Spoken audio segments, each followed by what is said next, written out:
আমি এবং আমার বান্দার মধ্যে সম্পর্ক 100-তে 100।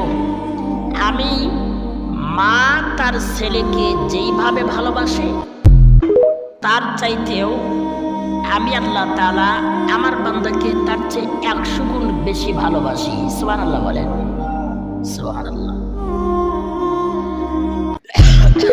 আল্লাহ কিন্তু মাকে যে উদাহরণ দিয়েছেন,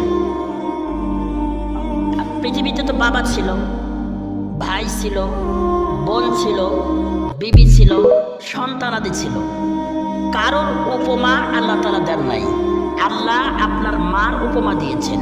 এতে বোঝা গেল পৃথিবীর মধ্যে আল্লাহর পরে যদি কেউ ভালোবাসে সেটা হচ্ছে আপনার মা। সুবহানাল্লাহ বলে আল্লাহ পাক রব্বুল আলামিন সূরাতুল মুমিনের মধ্যে খুব সুন্দর করে তিনি তার তৈরি করা